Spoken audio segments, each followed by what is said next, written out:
What's up, everybody? Welcome back to another episode of the Arnies. We are three guys that just quit The Witcher with nothing better to do. I'm Matt Johnson, and we need Stephen Amell back as Green Arrow, right? Where is he? Is he okay? Do I care? I don't know, maybe not. I'm Keith Baker, and I can't wait for Black Adam 2. And I'm Austin Terry, and there's no possible way they could recast Gal Gadot as Wonder Woman, right? I guess we'll see. You wouldn't think so. But on today's show, of course, we are capping off our year with a discussion on the recent crazy state of the DC universe.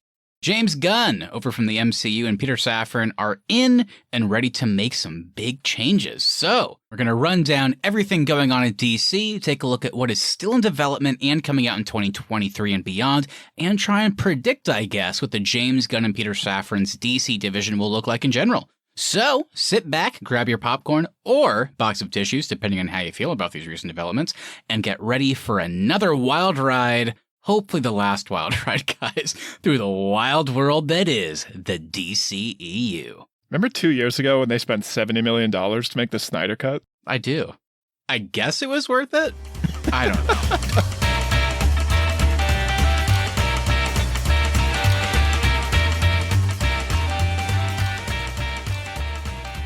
All right, everybody, let's go ahead and get into this. Austin, this could have been a quick episode a few weeks ago, but now not so much. So I'm going to leave it to you. Where should we start? I think we got to start with the biggest news, which is that James Gunn of Marvel fame is now running the show for DC along with Peter Safran. He was hired shortly after the release of Black Adam and kind of threw Dwayne Johnson's power grab over at DC in the flux. Crazy. Yeah. I mean, I guess it's worth at least noting that, like, the James Gunn, Peter Safran team is a pretty consistent one. If you look at James Gunn's filmography, Peter Safran is a consistent producer for him. They, of course, in terms of DC at least, they produce The Suicide Squad and Peacemaker together. So they are a consistent team, and as well as outside of DC. So whenever they were hired, I mean, that was pretty interesting. I mean, literally, it sounds like James Gunn finished up the Guardians of the Galaxy Holiday Special and Guardians Volume 3 for Marvel, and he was like, yeah, man, I'm going back to DC. I had a good time over there. I'm going to run the show, I guess. So pretty surprising, but honestly, I got to say, in terms of like a creative vision, one that, Austin, I got to, pat myself on the back, one that I called a while back, and I feel pretty good about it. I think these are guys that have good heads on their shoulders. They know this stuff, and I think they could create a fun world for us. Yeah, I'm super excited to see the James Gunn vision. That's the thing that excites me the most. The interesting thing about, too, is he just doesn't strike you as an executive. And he's not necessarily, he's not just the creative lead. He is in charge of DC Studios. He's essentially the CEO of DC right now. So that's the weird thing to me, is that, like, the vision I'm excited for, but James Gunn as an executive, it's just very interesting. I can't recall a filmmaker of his capacity, like, stepping into an executive role at a studio. Is it bad? The first thing I thought of when I read that article was wondering how much is he going to be getting paid? No. I wonder what his salary is. I always want to know that stuff. I'm so curious. Well, it's definitely a base salary, and then I'm sure there's a incentive deal tied to box office returns as well. Oh, I mean, you got to think about the extra, like a button on top of it. It's like he's the co-CEO with Peter Safran, so I guess, I don't know how that works. I assume he gets paid a little bit, at least, with like every movie. He must have a yearly salary. And then he's also announcing, hey, I'm going to write the new Superman movie. So it's like, oh, well, he's going to get paid for that, too. So he's like getting 3, 4, or 5 times the paycheck per movie. So, I mean, a very cushy deal, I guess. So I guess for anybody listening, trying to understand what this means, like, what is James Gunn's role? If you look at the MCU, there's Kevin Feige, and he is the creative czar over the entire vision. He greenlights projects that get made. He nixes other things that he doesn't think fits their vision. That's now James Gunn. That was originally Zack Snyder way back in the day with Man of Steel. He never got, I don't think, the amount of authority that James Gunn is getting. That's what I was going to say. Like, Zack Snyder had the creative control, but after like a couple movies in a row didn't do well, they were like, okay, we're going to change it. And the reason they could do that without his input is because he was not an executive. He was not a co-CEO, right? So that's kind of the difference here, which is why it's kind of extra shocking. It's like, not only is James Gunn coming on board in like a Zack Snyder capacity, but also, oh, here are the entire reins to DC. It's like, oh, wow, that's different. That's interesting. And originally with Zack Snyder, the only reason he got a say in like the casting of Batman and Wonder Woman is because they were appearing in Batman v Superman first. He didn't have a say in like, oh, we're going to make Wonder Woman 1. Whereas now, James Gunn not only gets to kind of approve casting, he also gets to say, hey, Wonder Woman 3, we're not doing that anymore. Henry Cavill, you're not back as Superman because I'm writing my own movie. So he has all of that authority now, which we've never really had for the DCEU. So the new DCU that Gunn is going to create, that is this going to scratch everything from the what we've already seen? That's the big question. Will it scrap everything? I don't know if we can go that far at this time. I think it's fair to say it's going to, I don't know, reboot, reinvent, whatever you want to call it, most of it. I think you're going to see tons of recastings. Maybe here and there you'll see, like, I don't know, like one or two people keep a role for whatever reason. The highest caliber actor confirmed to be keeping their role at the moment is Zachary Levi as Shazam. He apparently is staying on in that capacity because his movies were never really tied to the broader DCEU stuff. And I guess he just kind of fits the creative vision that James Gunn is going for. But his movie was tied to Black Adam, though, right? Well, that's the thing. It was supposed to be, but The Rock was like, fuck that. I don't want to do that. I want to do my own thing. And it sounds like maybe that worked out pretty well for the Shazam crew, because the fact that The Rock distanced himself means that Shazam team might be able to stay in this universe, because that was supposed to connect, but it never did. Unwittingly, Dwayne Johnson trying to carve out his own piece of the pie for the DC, he actually saved an entire production crew's jobs with his selfish acts. We'll see. I don't want to like feel bad like a year from now if they're like, actually, Zachary Levi's out. So we'll see. We'll see what happens. But I guess to answer your like good opening question, Keith, we don't really know yet. It sounds like in like the beginning of January, we're supposed to start hearing about projects. So maybe like a couple of actors here and there will keep their roles, but it sounds like most of them are going to be recast, redone, and reinvented. So it's going to be like a whole new thing, so to speak. It's almost going to be like the first big project is going to be like Iron Man in 2008 in terms of like the greater universe implications. It's like, oh, this is the first chapter in this story. So they're going big for sure. So I guess we should get into the Black Adam of it all, because I would have never predicted at the beginning of 2022 that Dwayne Johnson's Black Adam would be a pivotal piece of the DCEU and not in the way he was hoping. So let me run you through kind of the timeline of events for Mr. Dwayne Johnson. On October 11th, The Rock teased a Black Adam v Superman movie while doing press for Black Adam, which of course started the rumor mill, is Henry Cavill back. 2 days later, The Rock confirms that there is a Henry Cavill cameo in Black Adam. First weird thing, we got to talk about that. We're living in a world now where it's okay for people working on a movie to announce to the world that, hey, I'm bringing back this huge actor, but it's only in a post-credit scene. What? Better go see my movie. Yeah, go see my movie. Watch the entire thing just so that when the credits roll, you can see Henry Cavill as Superman. What a sell, Dwayne. What a swell. It is worth noting, Dwayne Johnson and Henry Cavill at the time had the same agent in Danny Garcia, who is also Dwayne Johnson's ex-wife, also runs his production company. They went around at the time of the head of DC, Walter Hamada. They went around him and just shot this cameo and put it in the movie. So he just kind of went rogue for a bit. Walter Hamada in the middle of that was kind of fired. So a week before the movie, they announced, hey, Henry Cavill's in it. The movie premieres a week later. 3 days after the premiere, Henry Cavill confirms, hey everyone, I'm back. The following day, it is announced that James Gunn and Peter Safran are hired. I feel so bad laughing, but it is so funny to think about. Henry Cavill like releases this big, like, I watched it on Instagram, this heartwarming video of him like, you know, just earnestly saying, you know, everyone, it's been a long time. I know there's been a lot of questions, and I can confirm it now for the first time in like half a decade. I am back as Superman. The next day, James Gunn is hired. And he's like, oh, we're doing things different. James Gunn is hired. On that day, it's like all the articles are like, hey, things look bright for DC. We got Henry Cavill back. James Gunn is in charge. No joke, less than 2 months later, Henry Cavill has to retract his statement, take down his Instagram post, and release another statement saying, I met with James Gunn today. I will not be returning as Superman. God. It's a wild timeline, and it all centers around Black Adam himself, Dwayne Johnson. Well, you said something earlier, Austin. You said they went rogue. Yeah, they did. Yeah, they went rogue and put him in there when they shouldn't have. So who approved that? They went all through the post-production, editing, and all that kind of stuff. And they're like, yeah, this is good. Keep him in. Reporting on that is a little murky. From what I've gathered, they kind of got lucky with the timing of it all because there was the big sale of Warner Bros. To Discovery. It's now Warner Bros. Discovery. There's a new CEO of the entire company named David Zaslav.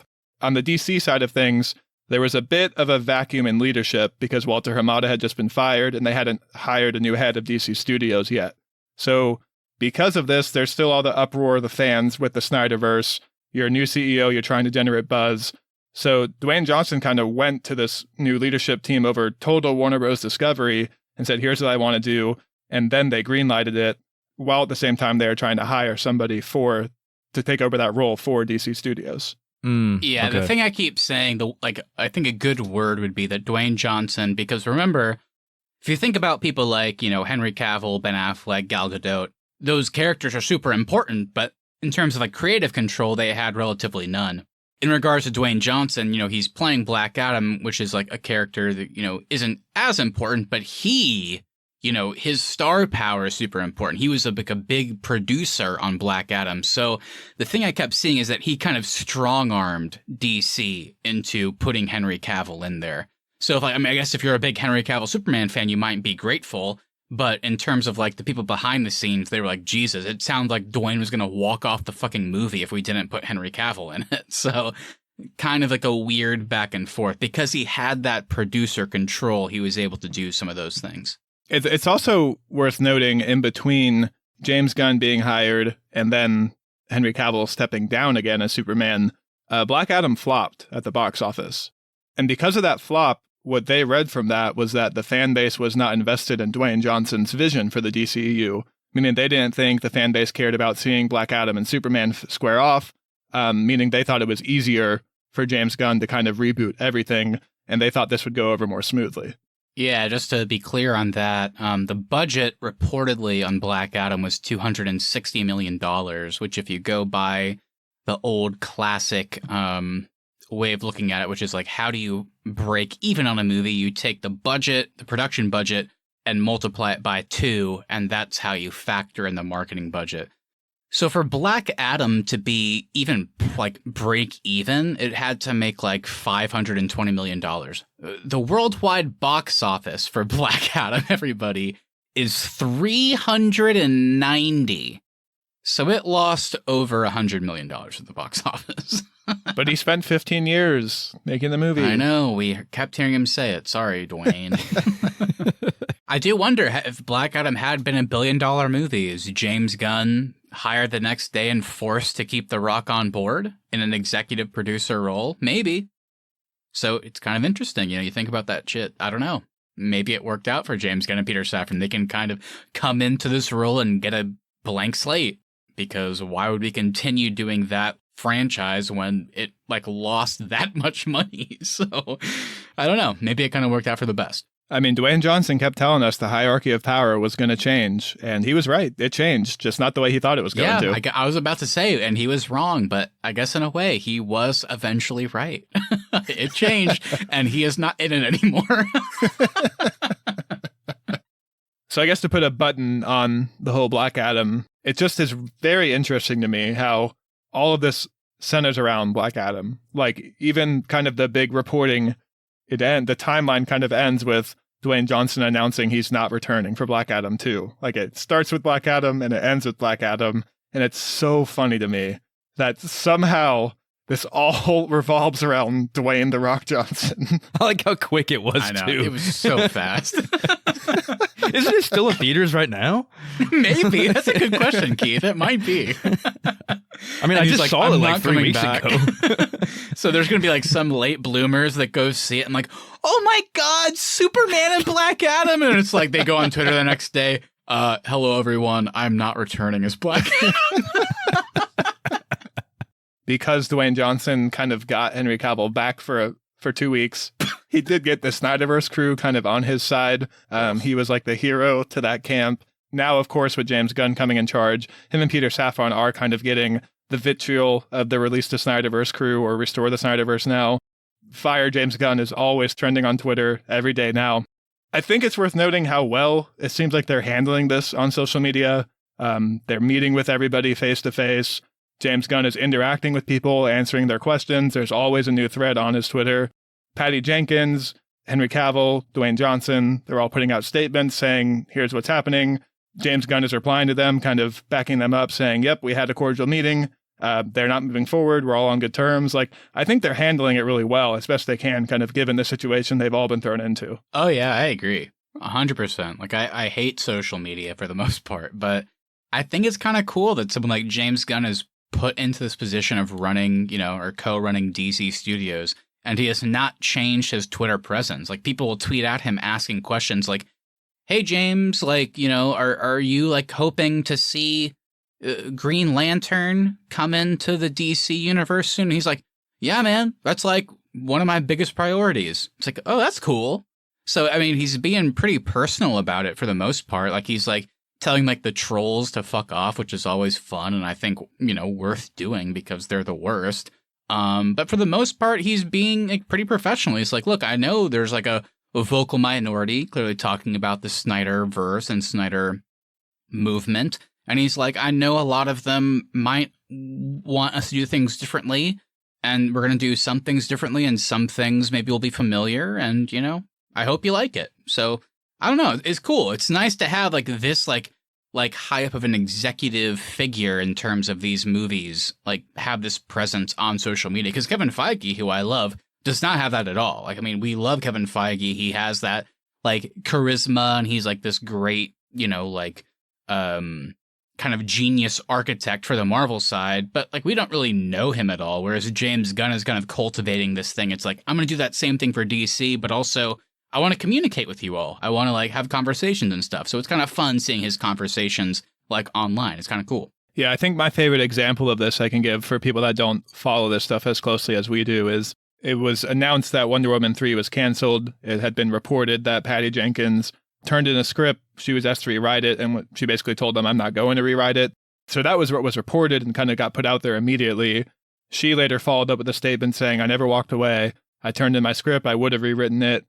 They just didn't ask me to. James Gunn directly replied to Patty Jenkins and said, I can attest this is true. Every interaction we've had has been cordial. So he's also kind of doing what he can to debunk false reporting when it's not true, put people where he needs to kind of in a better limelight. So, because that original reporting made Patty Jenkins look pretty bad. And it's kind of nice to see James Gunn come out and say, it's just not true, that reporting. This is what's actually happening. I was in the room for these meetings. So I guess it is worth kind of getting into what we know has been canceled, who's being recast. Matt, you want to kind of kick that off for us? Yeah, I was going to say, that's the kind of the perfect transition, whether we like it or not. I mean, we have these ongoing franchises, right? So it stands to reason whenever you bring on new people like James Gunn and Peter Safran that you're going to have to recast them because they seem to want to do a completely different vision. So how do you do that? It seems like we're going to say goodbye to a lot of the familiar faces. Maybe, like we said at the beginning, like, maybe a few stay on and maybe they just change the demeanor. I don't know. I feel like that would also be kind of weird and goofy, but we haven't got any confirmation, like, fully. It sounds, like Austin said, it sounds like Zachary Levi as Shazam could stay on, but we'll see. It's also worth calling out before we get into this part of it. This is normal. Like, anytime a new boss comes in, regardless if it's a movie or not, they want to hire their own people. The same for James Gunn. It's his vision now. He's in charge of it. It's not abnormal for him to be recasting. It's all, like, look at how many people have played Batman over the years. Yeah. It always happens. This is not an abnormal thing where the Snyderverse camp is acting like Henry Cavill, Gal Gadot, Ben Affleck, they should be there until, like, they die, essentially. And that's just not how this works. Like, people always get recast. Even superhero origins change in comics. Like, all this stuff is constantly changing and in flux. Yeah, I agree. I mean, you said it best. It's not just with movies. It's like in the everyday real world. If something's not performing, then why are you doing the same shit? Yeah, I mean, the thing that, to go off your guys' point, I totally agree. But what makes this all the more like a unique, interesting perspective, it's like, I don't know. I mean, what's the oldest like shared universe? Maybe like the Universal dark universe back in the day. Like if you saw like the old Dracula, Frankenstein, Wolfman movies, those were connected. Black Lagoon. Right. You saw the same actors and actresses kind of cross over, but that wasn't like fully popularized in like the modern era until the MCU. So I guess what I'm trying to say is it's one thing for George Clooney to play Batman and then that flop to fuck. And then years later, Christian Bale and Chris Nolan are like, we're going to do something different. And then they do. It is kind of fascinating in this situation because this was supposed to be an MCU-like universe, right? Where everything was connected. And now they're supposedly just stopping kind of in the middle and saying, no, we got to do something different. So in that sense, this is really different, kind of unique, fascinating. And it's like, okay, I guess, do they just get rid of all that? Because, I mean, I know it's weird to think about because, like, what if whenever Avengers, 2 came out and most people didn't like that movie? And what if that, like, vitriol was so big, they were like, oh, well, fuck. Sorry, I guess we really messed this up. I guess we'll just start over. We'll recast Iron Man, Captain America, and everybody, and we'll try again. In a weird way, that's kind of how this is. And that's what makes it like so interesting to talk about because they're abandoning this thing that they started in 2013 with Man of Steel. They're just saying, all right, that's done. We're doing something different now. And that's a fair point. We haven't seen a reboot in the middle of something of this caliber before. I do agree with that.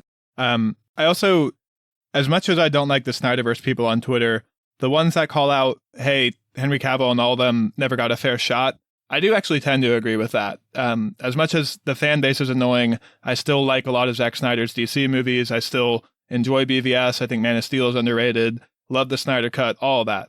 It is unfortunate for both Zack Snyder and all these actors that after the second movie in their shared universe, Warner Bros. Was like, oh no, we can't see this through all the way. That's very unfortunate. They've always meddled in their films. So I hear that side of it, but it's the trolling and the toxicity online. That's where it gets me. And like, that's kind of where I lose the Snyderverse people. Oh yeah. That minority of fans is disgusting. I'm not going to say anything else about it. I think it's Star Wars toxic fans and DC toxic fans. There's nothing worse than that online. They're just disgusting people. But what I do want to talk about with both you guys is what Austin was just talking about. Like with Henry Cavill, let's just talk about all of them. Like anybody. Is there anybody that you're going to miss when it comes to this kind of established cast, like with these movies that we've seen over the last several years? I mean, like who do you think, like Austin said, Henry Cavill got like an unfair shot, which I also agree with. I would have loved to have seen him come back. Who else do you feel the same way about it? I guess is my question. Yeah. I mean, for me, I feel the same way about Ben Affleck. Gal Gadot, even Jason Momoa to an extent. I'm going to miss all of them. And it sounds like they're all being recast. I think they all kind of got the short end of the stick. Maybe Jason Momoa got a fairer shot because he didn't, like his movie was received a little better. Same with Gal Gadot. But they were all tied to the Snyder stuff. They were all tied to the old regime of Warner Bros. Meddling in those films, which caused them to be poorly received at the box office. It's really unfortunate we're never going to get to see a Man of Steel 2 or another Superman movie with Henry Cavill because it felt like in the Snyder Cut he was coming into the more traditional Superman that we're used to. It's a shame we're never going to get to see Ben Affleck's solo Batman movie with him kind of stuck in Arkham Asylum that was pitched to us. That sounded super cool. Wonder Woman 3 not coming back. Wonder Woman 1's a fantastic comic book movie. I'm kind of with Keith in 84, but I did want to see a Wonder Woman 3 set in modern day. I was super excited to see where she's at post the events of the Justice League movie. So there's a lot of stuff I was excited for. I am bummed that we're not seeing these actors come back, but at the same time, I'm super excited to see what James Gunn is going to put together for us. Jason Momoa, too, as Aquaman. I enjoyed him as Aquaman. I thought the movie was fun. He made Aquaman cool. Like, regardless of what you think about that first movie, his persona made Aquaman a cool character. For so long, he had been the butt of a joke, and Aquaman's not that anymore.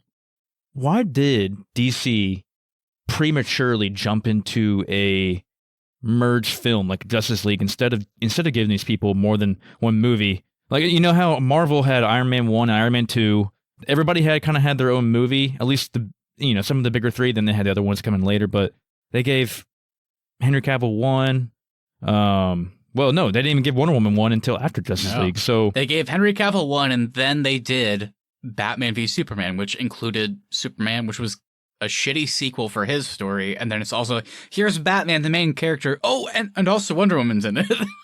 Yeah, that's an interesting question, Keith, because the reason they did that, to answer your first part of that question, is at the time they wanted to do it differently than the way Marvel did it. They felt audiences were tired of the solo origin stories, because at that point we were kind of coming off of Avengers, I believe, at that time. So we had seen the big team-up movie.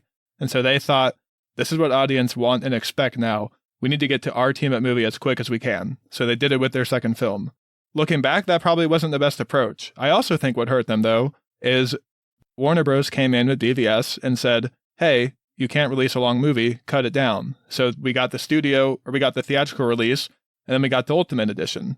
It is interesting to think about if we had gotten the extended Ultimate Edition, which was received better than the original take of BVS, would we be in this boat today? Would we still be seeing Zack Snyder's kind of universe if they hadn't meddled in their films? Same thing with Suicide Squad. Regardless of what you think of David Ayer, that is a studio meddled movie where they jumbled everything up. Supposedly there is an Ayer cut out there somewhere. I have no interest in seeing it. But I just wonder if Warner Bros. Had stayed hands-off and let their creators kind of run with their projects, would we still be sitting here today having this conversation? I don't think their plan was wrong with trying to do it different from Marvel. I know at the time I did, but I can at least now, looking back on it, watching the Snyder Cut with you guys last year at this point, almost 2 years ago, I guess. The cool thing about that movie is if you close your eyes and picture that movie, as that was supposed to be theatrical in 2017, which is even crazier of a year to think about. That was supposed to be the Justice League movie, right? So we hadn't met Aquaman fully. We hadn't met Cyborg fully. We hadn't met Flash fully. But whenever the credits rolled on that Justice League movie, I was like, damn, dude, I'm really excited to see an Aquaman, Flash, and Cyborg solo movie. Of course, the unfortunate thing was that wasn't the movie that was released theatrically, so we didn't get those movies. We're getting a Flash movie next year, but I think that's going to be the end of this current era of DC. So it's a whole weird, different thing. So I guess I don't have an issue with how they structured it, but at the beginning I certainly did. I mean, like, I guess I already just mentioned it. It's like, Man of Steel's movie, I like more and more the more I watch it. I still have huge problems with that movie, but I think ultimately it is very good overall. The fact that the sequel, quote unquote, to that movie is Batman v Superman, I mean, Superman is a non-factor in that movie.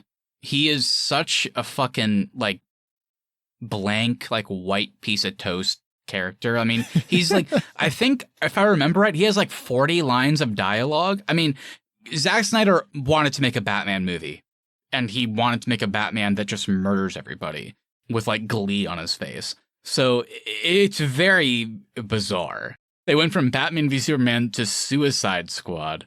What a way to build out your universe. Like, we saw those characters come back, like, what, half a decade later in James Gunn's version? Like, some of them, but most of them were then just killed. So, what was the plan there? No clue. Weird idea. I don't know. Well, I think the plan originally would have been that the Suicide Squad characters we met in David Ayer's movie, some of them we would have seen in Arkham Asylum and Ben Affleck's solo movie. It's a good call. It's a good idea. Didn't work out. Did not work out. And I think that's what I'm going to take away from the whole Snyder era is so many cool ideas were thrown at us that never got made. And I don't know where to put that blame. So, Zack Snyder was in charge for all extents, so some of this blame does fall on him, of course. I think a lot of the blame falls on Warner Bros. I don't think any of the blame falls on these actors. I think everybody has been cast is perfectly cast and just never got a fair shot at these characters.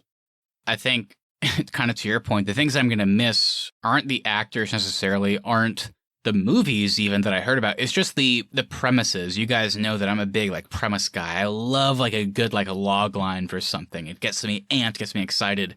And the idea when they originally announced that Ben Affleck and Jeff Johns are writing a solo Ben Affleck Batman movie that was kind of based on the Arkham Asylum video game where he got trapped in Arkham Asylum and was now having to kind of escape and it was going to include like a bunch of classic villains, I was like, holy shit, that sounds awesome. Joe Manganiello as Deathstroke. Yeah. And just the fact that I'm just going to miss the premises. Like, will I miss Ben Affleck as Batman? Not really. The only version of him that I fully like is the Snyder Cut version. But even that, I have to kind of take in a vacuum because he's so much more optimistic, which they did not earn in the previous movies. But if you look at that movie just like by itself, it's like, man, this works so well. I'll miss that version. I'll miss that version of Henry Cavill coming back. I'm going to miss Wonder Woman in general. I don't know. I'm going to miss Jason Momoa. You guys know I like Aquaman quite a lot. I'm going to miss them all. I'm going to miss Ray Fisher as Cyborg. I know Ray Fisher has had kind of his ups and downs with DC and Walter Hamada specifically, and now it seems like with James Gunn potentially. But I'm going to miss all these actors. What about Jeremy Irons as Alfred? What a great casting. J.K. Simmons as Gordon. Man, Amy Adams as Lois Lane. Amy Adams as Lois Lane. They botched so much of this. And is that on them, to your point, Austin? I don't know, but I'm going to miss a lot of what could have been, I guess is how I would put it. Because there's lots of projects that we could have had that would have been awesome with these great actors and performers, and we're not going to get it now. That's not to say that James Gunn and team won't do something better, but these ideas are pretty cool. And to your point too, Matt, before we move on, like how many conversations have you and I had just by ourselves saying, God, I don't necessarily love what Zack Snyder is doing with Batman, but I can't wait to see this Batman in different hands. Or I can't wait to see this version of Henry Cavill when he does the classic Boy Scout stuff. Like if you think back on 2013, when they announced some of these castings, DC had higher caliber talent than Marvel did at the time. They had A-list stars coming into these roles, and somehow all their shit flopped. It's insane.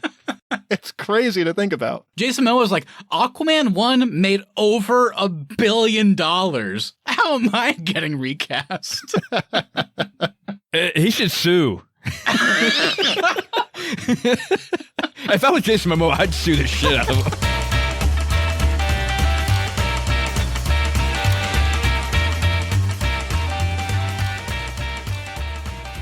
Okay, so this is, of course, a news-focused episode on DC. It's kind of turned into a moratorium on the Snyderverse, which is fine. We're all kind of sad to be saying goodbye to some of these characters. But Matt, who do we know for sure is either just fully out of the DCEU or being recast into different parts?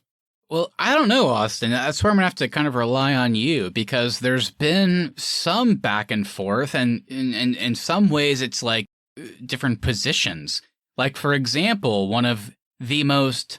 I'll do like a weird one and a fun one. I'm going to turn it over to you, Austin. The fun one, Ben Affleck, shot scenes for The Flash and even Aquaman 2. We don't know if those scenes will stay in. I imagine, at least for The Flash, they would. I think those are going to be more important. But with like Flashpoint, you can kind of just rewrite time. So maybe after that movie is done, they can just go into James Gunn's new thing. The point being, it seems like after next year, right, we're going to be saying goodbye to a lot of these familiar actors. But kind of the fun aspect of that is you can have somebody like Ben Affleck, finally say goodbye to Batman, who's been playing like several times for several years. But we've been hearing about, and I don't know if you know this, Keith, it sounds like James Gunn and Ben Affleck had a meeting recently for Ben Affleck to direct an upcoming DC movie. Not necessarily something Batman related, but just because since he's such a great director with, Argo, Gone Baby Gone, The Town, all that stuff, it's like, hey man, we don't want to like lose your talent, like stay on and direct something because I know you love this world, and that might happen. And then you have the very weird thing, Austin, which I know you know about, which is it sounds like Jason Momoa had a similar meeting with James Gunn, and they were like, hey man, you can't play Aquaman anymore. Do you want to play Lobo? And Jason Momoa said, okay. Well, no, he didn't just say okay. He called it his dream project. He said he would prefer to play Lobo over Aquaman. Who's Lobo? He's like a fun space bounty hunter side character in the DC universe. So Jason Momoa is going to go from like a main Justice Leaguer to like a fun kind of goofy side character. And that's like his dream role, I guess. Here, Keith, I'm going to text you a photo of Lobo. I mean, whatever photo you pick, Austin, I imagine it's going to look like Jason Momoa. Yeah. It's like decent casting, I guess. It's a good casting, yeah. He looks the part. But it's a downgrade. Keith, I just texted you the photo. I want to get your live reaction on the podcast. Okay. I mean, I could see it, though. I could see it. He's going to go to the gym, though. Jeez, this guy's like freaking like a bodybuilder. So that's the weird thing is taking Jason Momoa, who now is kind of like synonymous with Aquaman, and recasting him as Lobo, who to most audiences, most DC people, is going to be a very unknown character. He's a fun, like, he's basically a biker gang in space. The weird thing is James Gunn called Lobo a priority, which I know James Gunn loves his unknown characters. It's what he did with Guardians. It's what he did with the Suicide Squad. I cannot fathom how you build a DC universe around Lobo. So if he called him a priority just because he loves side characters, great. But if Lobo is like the center point of the DCEU, I just don't know how that works. The hope is that James Gunn sat down with Jason Momoa and just said, hey man, you're out as Aquaman. I'm sorry. But the good news is you're in as Lobo. I know it's a character that you like. It's a character I like. And I want you to stay on in this new universe as that. Are you in? Jason Momoa's like, hell yeah, I'm in. Which is cool for him. It just sounds like that he and James Gunn have a good relationship. And it's like, hey, my new DC universe, you don't fit into that. But I like you. Would you play a different character? So that's cool for Jason Momoa. But it's also weird for the whole, like, we got to recast Aquaman situation. So that's the status of Jason Momoa. We don't fully know the status of Gal Gadot. She posted something about Wonder Woman that kind of seemed like a good buy, but nothing's been confirmed. We do know Patty Jenkins and Wonder Woman 3 is canceled, and Patty Jenkins is kind of out as kind of helming the Wonder Woman projects, but we do not fully know the status of Gal Gadot yet as Wonder Woman. I did just see it was rumored today. I know, Keith, this is for you and me. Austin can walk away from the camera for this one. Gal Gadot, I think it's interesting timing. It's been rumored that she's going to come back for Fast 10.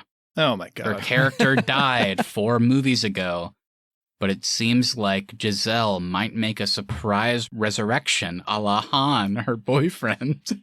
They never die. They never die. So she might be coming back. And if that got rumored like days after this, it's probably because she was like, fuck, I'm not Wonder Woman anymore. We've talked about Henry Cavill. He is for sure out as Superman. James Gunn did say he is writing a Superman movie, not an origin story, but just for a younger Superman. And because it's a younger Superman, Henry Cavill cannot return as Clark Kent. Also interesting, he's not directing it from what he said. Apparently he's just writing it. And he's been writing it for a while, apparently. Like it's like almost ready to start assigning cast and crew to it. Yeah. So this is kind of our first hint. He said that we're going to find out about new projects in January, like I said at the beginning, but there are a couple things that they've announced, since then, where it's like, this is one of them, where it's like, okay, they're going to write a young Superman movie. Okay. I have no predictions for casting or anything like that. I don't know, but it sounds cool. I mean, I over the years, ever since I was a kid and I watched like Justice League and Justice League Unlimited for the first time, I've developed more of an affinity for Superman, like more and more, like each year it feels like. So I'm excited for what James Gunn could do with Superman. And I don't know if you saw this, Matt, but a fan on Twitter asked James Gunn if projects like Young Justice, Justice League Unlimited were influencing the way he wants to tell the story, and he said yes. I'm excited. That's all I can say. I mean, we don't know anything about it. We just know that he's writing it, and I trust James Gunn as a writer, so it sounds cool. That's all I can really say. I'm excited about the idea of it. So that's the Superman talk. I guess the last kind of big piece of the Trinity is the Flash, who right now is played by Ezra Miller. Sounds like there's no way Ezra Miller returns. Sounds like they're just trying to get through this movie, and then they will recast the Flash. Which in a weird way kind of works out. I mean, we know this movie is about Flashpoint, which is the classic comic story of Barry, trying to save his mom that died when he was a young kid. So he runs back in time as the Flash and ends up kind of fucking up time. And then at the end has to return to that old timeline after he kind of learns those lessons. Maybe his old life was okay and he learned certain things to kind of put him on a certain path, so to speak. I wouldn't be surprised if this new Flashpoint, they just kind of edit it to end where, he runs back in time to save his mom, and then, I don't know, he runs forward in time at the end, and then here we go in our new DC universe. produced by James Gunn and Peter Safran. Like, that would be a pretty easy and solid, good way to do it. I don't know if they're that bold, but with Ezra Miller's, like you said, Austin, all of their controversy, and it just keeps coming up, and it's pretty gross. I mean, it sounds like, I think they've even said at this point, there's no way Ezra Miller's coming back. So it's like, I don't know, just, do this movie and like do like a full close on it, have them run forward in time, and then just do like a full reboot. That would be the hope, I guess. I don't know. Yeah, by the time this movie releases, they might be doing press from prison. That'd be awesome. That would be crazy. There are still some DCEU movies in development for 2023 that are tied to the Snyderverse in a loose fashion that are still coming out, but it sounds like some of these will be swan songs, some will be setting up to reboot the future, and then some, in the case of Shazam, could be movie number 2, and then we see Zachary Levi again. So let me kind of run down what's still slated for release next year that is considered part of the DCEU, and then we'll talk on that briefly. So we have Shazam: Theory of the Gods coming out. We have The Flash, which will be, it sounds like, kind of being used to reset the universe. We have Blue Beetle, and then we have Aquaman and the Last Kingdom to kind of cap off our year. So those are the 4 big DCEU films. Any thoughts on those? So this is oh man, this is already messing my head up. Aquaman and the Lost Kingdom. This is a movie that's announced to be coming out? It has a December 2023 release date. With Jason Momoa? With Jason Momoa. There's basically like a bunch of things that were already filmed. Gotcha. They have to come out, even though James Gunn is on board. Like, these things were done and have to come out, essentially. Okay. Well, then definitely looking forward to that. Like I said, I love Jason Momoa as Aquaman. The Flash, whatever. Sounds like there's a bunch of bullshit going on with it. And then Blue Beetle, I don't know what that's about or who that is, but sounds interesting. Yeah, Blue Beetle is Jaime Reyes' origin story, who has an alien device that attaches to his back and kind of gives him a suit called a scarab, and he has his different abilities in the suit. It's the first kind of big Latin hero for DCEU, which is super exciting. Looks like a very vibrant and artsy world that they're going to be showing us in that film. And Keith, I think you'll be excited about this more so than Austin, who I know knows a little bit more about it. But the star of Blue Beetle is Xolo Maridueña, who is the star of Cobra Kai. He is Miguel in Cobra Kai. So he is playing Blue Beetle. And he's great. He's awesome. Yeah. He's a super fun, like, compelling actor. So that's the one that I'm most excited about. Great cast behind that movie. I love Blue Beetle from Young Justice. In particular, I just think that's such like a fascinating character. It's basically like, I don't know, it's a character that became a superhero on accident. This scarab falls on his back, and then he has to become the successor to Blue Beetle. It's kind of like they treat it as such in some comics and shows where it's like, yeah, you have Batman and Robin, right?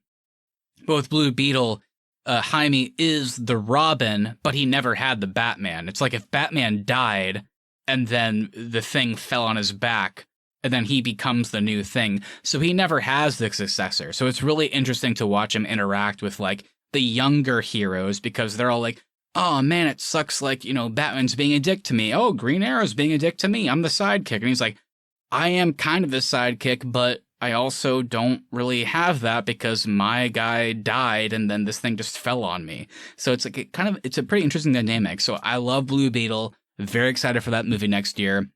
The Flash, I'm with you, Keith. The only thing I'm excited about, like, I gotta say, I'm not the biggest fan of the Tim Burton Batman movies, but I do love Batman Returns. So there is enough Michael Keaton Batman love in my heart that it is interesting to think about him coming back. I don't know how that's gonna work. We'll see. I don't know. It is interesting with The Flash that originally Wonder Woman, Aquaman, and Superman all had cameos, which since James Gunn's hiring, which is only a month ago, those have now been cut from the film. It's been reported, so they're kind of fully cutting bait with those characters. And then James Gunn is actively promoting Blue Beetle, and it doesn't sound like Blue Beetle is really tied to the existing Snyder stuff, so there's a chance that that character with Blue Beetle moves forward into James Gunn's DC as well. Yeah, that'd be cool. I mean, why not? I mean, the things that haven't come out yet, you could definitely like reshape and reform to be part of your universe. I like the first Shazam as well. I know like Austin did, so I'm excited about the idea of a sequel. It's been several years now, so I hope it's good. And same with Aquaman, like Keith. I love the first Aquaman. I thought it's not like a great movie, but it's such a blast. I just hope that second one like feels I don't know, like a fun time as well. And I guess now with like the current, like a residency, like it has to kind of be a conclusion as well. So I'm curious to see how that works. It's crazy to think about. That movie is not coming out for another year. It's not coming out until December 2023. That's insane. It's kind of going to feel pointless, too. I think so, because it was supposed to come out this December, and then it got pushed. So we'll see. I do love Jason Momoa, so I hope it works out. We'll see what happens. And then, of course, we have the other aspect of it where we have things that we know are happening, or at least in talks to happen. Like we said, we have James Gunn's like younger Superman movie that he's writing. We have Ben Affleck that we know is being courted to direct a DC movie. Again, not necessarily Batman and not one that he would be in, but just to direct. We have Henry Cavill and Dwayne Johnson being eyed to reprise these roles in some fashion, like maybe way down the line, like in a multiverse story. But the big one is, people are asking online, well, James Gunn, this is kind of weird because you're taking over DC Studios now, and you've already kind of had creative control in the past, right? You directed The Suicide Squad, the sequel to the 2016 or 2015 version, whatever it was, which the three of us really, really enjoyed.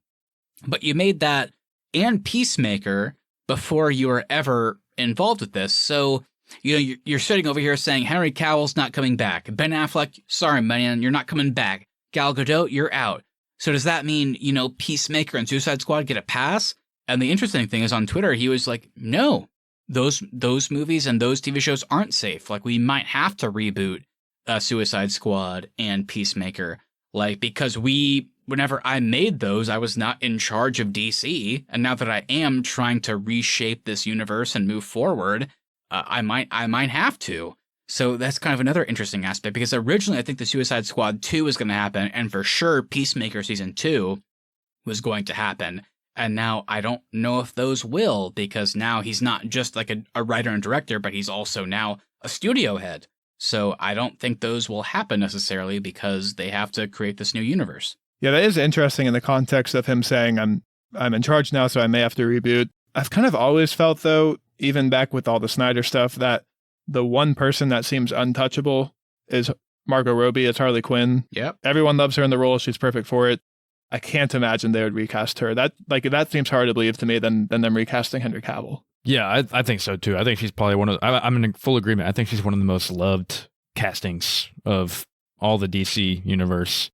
Even though she's not one of the biggest characters, everybody loves her. At least us three all loved her. Well, she's had such a great arc. Like, you could actually do something interesting with her now. Like, you've gotten like kind of like the more villainous, like hard to agree with side of Harley out of the way. Why not move into the more like anti-hero or heroic side of Harley, which is a very fascinating angle of the animated show, the comics these days. I mean, Harley Quinn is a great character, and I think they've put in the work. Why would you like throw it to waste? I don't know.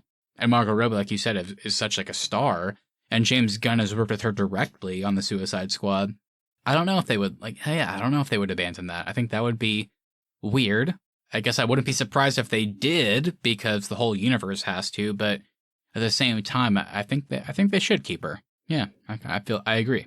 Okay, so that is the DCEU side of things, both the previous Snyder stuff and then the stuff that could potentially be moving forward with James Gunn. We do have this other side of DC, though, that they're calling Elseworlds, and it's not necessarily clear what power James Gunn has over this, because these are the ones like Joker, like the Batman, that are fully separate, that these creators kind of just run with. So far, none of these have been scrapped. So here, for the Elseworlds project outside of the DCEU, we know that these are in development, some actively moving forward, but we have the Batman 2, of course, with Robert Pattinson and Matt Reeves directing. We have Joker 2 with Joaquin Phoenix returning, Lady Gaga as Harley Quinn, and Todd Phillips directing again. Then we have Constantine 2, which is an interesting one. That's a sequel. Keanu Reeves has been confirmed to be coming back for that one. And then the one that pops up every now and then that we hear about, and then it kind of goes away, is the J.J. Abrams Superman movie with Michael B. Jordan rumored to being attached to that project as Superman. This is the weird thing. It's like, to your point, Austin, how much control does James Gunn have? I don't know if he should have any over some of these, because keep in mind, he is the, co-CEO of DC Studios, but David Zaslav is the head of Warner Brothers. So despite everything we've talked about today, James Gunn and Peter Safran still have to report to David Zaslav. They're not the head of Warner Brothers, so they don't get to approve everything. And it sounds like these projects that you just listed, Austin, are things that David Zaslav has approved. Like at the highest level, he has said, these things still need to happen. We need a sequel to the Batman with the same team returning. We need Joker 2 with the same team returning. We need maybe J.J. Abrams in the fold because Bad Robot, his production company, we do have a deal with them, and so on and so forth. So I don't know how much control they have. To me, it seems like these things are going to be kind of left alone, and that's what I hope for. I don't ever want to see Robert Pattinson's Batman show up in the main universe with a new Superman, like James Gunn's young Superman, like hanging out. I don't want to see that. I don't think Robert Pattinson would do it either. I think he would quit. Yeah, I think he would too. But Constantine too, guys. Guys. And everybody out there listening, you gotta go watch Constantine. I'm assuming it's on HBO Max. Keanu Reeves, Francis Lawrence. This movie rocks. It's very loosely based on the DC kind of a dark detective, like Justice League Dark-esque character. Because in in the comics, that character wears like a brown film noir coat. He has a British accent and he smokes a bunch. And in this movie, he's played by Keanu Reeves with black hair. He's not blonde and he speaks with an American accent. So they were like, we'll keep some of it. But this movie is really fucking good. It's really fun. See, of the Elseworlds projects that we know about, that's the one I see being cut. Oh, I 100% agree with you there. Like, if they cut this, I would say, okay, I get that. But I really hope it happens. Because that first one is a really underrated movie. So we'll see. We'll see. Other than that, I mean, I feel like that's like the one I'm actually excited for when it comes to like Batman 2. Like, of course, I'm excited for that, but I don't have like any additional thoughts on it. I want those same characters to pop up. I want those storylines to kind of, feel new and different. So we'll see. I'm excited about the prospects of all of these, but to your point, Austin, they could, I guess, be canceled. We'll see. I don't think there's any way the Batman 2 gets canceled. No. And that's actually, for me, that's my most anticipated DC anything. I cannot wait for the Batman 2. Me too, but I didn't know there was going to be a J.J. Abrams Superman with Michael B. So that's pretty cool. I don't know, Keith. Are you sure after what he did to your beloved Star Wars? Ugh, God, he did fuck that up. Yeah. Man, Rise of Skywalker. I do like him as a director, though, but I do too. I do too. Let's not even talk about Star Wars. Oh man, please, I don't want to. All right, so that's the box office side of things. But of course, HBO Max still has their streaming service. Also, might be changing its name to just Max, which would be weird. But there is all this other stuff out there that we don't fully know the status of yet either. There's a Green Lantern Corps show that's been in development forever. And then kind of with the Matt Reeves' Batman universe, we have the Arkham Asylum show, and we have a Penguin show, both set in that universe. Peacemaker Season 2, who knows what that's happening. And then there's kind of their animated stuff, which is Young Justice, Harley Quinn, and then we have the live actions Titan show. And maybe Doom Patrol is also dead. We have no clue the status of any of these. Like, do they just cancel all of these shows? I don't know. The Penguin show with Colin Farrell? That one's going to happen. They started filming, I believe. Yeah, I think it has. It's Colin Farrell coming back as Penguin. It takes place after the Batman with him trying to, like, as we saw at the end of the first one, take control over the city while it's flooded. But then apparently Kristen Milioti, who we love from Palm Springs, is playing, I think, Sophia Falcone, John Turturro's daughter. And she's going to be, like, the villain, or like I guess the antagonist trying to like stake her claim.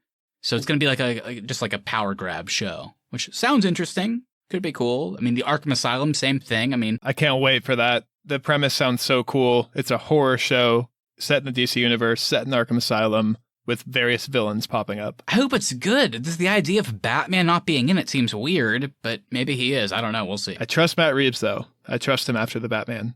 We need an Arkham Asylum something. The idea of Batman getting trapped in Arkham Asylum, I still think is one of the best Batman premises. It's perfect. Having to contend with all of his villains at once is awesome, and I would love that for that to be a show. And watching the animated series with Arkham Asylum was always so fascinating to me. So yeah, I'd look forward to it. speaking of the animated series, we had some sad news this past year with Mr. Kevin Conroy passing away. So what was y'all's reactions to that? And I guess how is this world affected by that? Oh, man, it hit me pretty hard, I gotta be honest. Celebrity deaths can be a weird thing, admittedly, and I know it's kind of fucked up to say, but sometimes you see them and like you go, oh, fuck, and then you just kind of move on. Or sometimes, like, for me with like Robin Williams, I'll never forget that. I mean, that still kind of sticks with me. But Kevin Conroy, man, I saw that and I still can't really stop thinking about it because Kevin Conroy has that interesting thing where he's become so synonymous with Batman for me that when I read Batman comics, when I watch Batman media, whether it's live action or animated, when I play Batman games, even if there's like a different voice or voice actor involved, he's kind of what I think of because I was born in 94 and some of my earliest memories were watching the Batman animated series, The New Adventures of Batman and Robin, and then like Batman Beyond and like Justice League and Justice League Limited, which we already talked about. So it's like, he's my Batman. So yeah, man, it's so sad. Like he died too young, privately of cancer. Great man. We'll miss him for sure. He's left a like everlasting mark on our culture without a doubt. Yeah, such a big part of my childhood. To Matt's point, still the voice of Batman in my head will probably always be, especially when I'm reading comics. That's just how I read Batman, is in his voice. And also he did so much for fans outside of voice acting, like at Comic-Con events, even at the Make-A-Wish and all the hospital stuff. Like he was always willing to help out other people. And he seemed like such a genuine, nice guy who kind of got his dream job and did what he could to make the world a better place. So he'll be sorely missed. It is exciting. He has one more performance coming out next year as Batman. He'll be in the new Suicide Squad Kill the Justice League game, and he will be once again returning as Bruce Wayne and Batman. I'm excited. Hell yeah. I'm excited. It's going to be a sad plan, but I'm excited. All right, well, R.I.P. again, Kevin Conroy. We love you. Thank you for everything you've done. And now, before we close out, I guess it's time for the Arnies Podcast Awards, which is, of course, is the part of the show where we just, pick something that we've been talking about today on the episode. It can be positive, it can't be negative, it can't be anything in between. It's just something that we feel deserves specific praise in one way or another. So, Austin, I'll start with you today. What do you think deserves an award? Yeah, I'm going to give the Game of Thrones award to Dwayne Johnson. He tried to play the Game of Thrones with DC Studios. And he failed miserably. He did. He's now not even the character that he spent 15 years trying to play. He's not even that anymore. He lost. Dwayne, you kind of messed this up for everybody, and you won't be missed. We'll see you later. Go do something with Marvel. Sounds like he's Ned Stark. Got his head chopped off in season 1. I blame Dwayne Johnson for everything. I was just going to give the My Man award to Mr. Jason Momoa. Nice. Yeah, I think he definitely deserves a My Man award. I'm glad he's coming out with a second movie. I wish he could stay in the franchise as Aquaman, but I'm sure he'll do good as Lobo, so he gets the... What a statement. I mean, it's the truth. He's not going to be... I guess. It is funny, Keith, though, that My Man quote actually fits Lobo better than it does Aquaman, because his tagline for himself is the main man. He calls himself the main man. My award is for the most played song of all time, and I'm giving it to the Batman 2 for whatever song that they have Nirvana play throughout that entire film. We got Something in the Way in the first The Batman. And they're going to pick another Nirvana song, and they're going to play it throughout the Batman 2. It will probably be, I don't know, Smells Like Teen Spirit. Come As You Are, probably more realistic. Either way, it's going to be a Nirvana song, and it's going to be played at least 12 times in the film. And I can't wait. All right. Well, there you go. There's your full DC breakdown. So with that, thank you everybody so much for listening. If you enjoyed this episode, make sure you hit that follow button so you never miss our upcoming content. Also, if you wouldn't mind sharing this with a friend, we really would appreciate that to continue to grow our show. Please leave us reviews as well. If you want to write anything, leaving us a 5-star review over on Apple Podcasts, Spotify, or wherever you get your podcasts really does help us out. At the Arnies is our social, and the Arnies.media is the website. We'll be back next Tuesday for our first show of the year 2023 with our third annual Arn Academy Awards, which is our award show covering all of 2022's media. What were our favorites? What were our least favorites? Oh man, we have a lot to go through. We're certainly going to let you know. We're putting our categories together and nominees very, very soon. But guys, how are you feeling? I'm excited. 2022. Another full year of the Arnies out of the way. Very grateful for you guys, as always, and our listeners. It's been a fun time. It's been good to be here. It's been a great year. We've had a blast doing this podcast, and excited for everybody to keep listening and all the things we're going to cover next year. Yeah, I will copy all of that. Thankful to the listeners. Thankful for my two co-hosts, Matthew and Austin. I'm only thankful for Matt. Oh. I'm thankful for Keith. And then I'm thankful for Austin.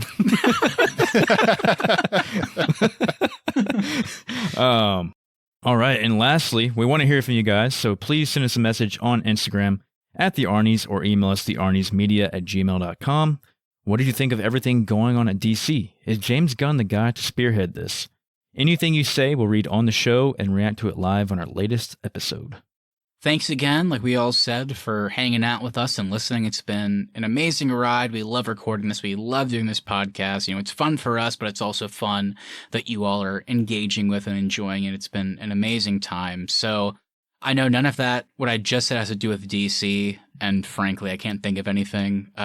DC sucks. Hopefully James Gunn makes it better. We'll see you next time. And if I'm not mistaken, wasn't one of our first episodes DC? It was Man of Steel. Yeah. It was our very first. Yeah, oh, kind I of didn't fitting. think We're about ending that. with a DC episode on our third year. We're ending this year. This year, I mean. You imagine, like, we never come back. No, we're coming. We're just not happening, guys. Yeah, sorry, guys. It's an idea, but hopefully we see you next time. Have a great New Year's. Catch you soon. See ya. The hierarchy of power in the Shut DC up. universe is about to change.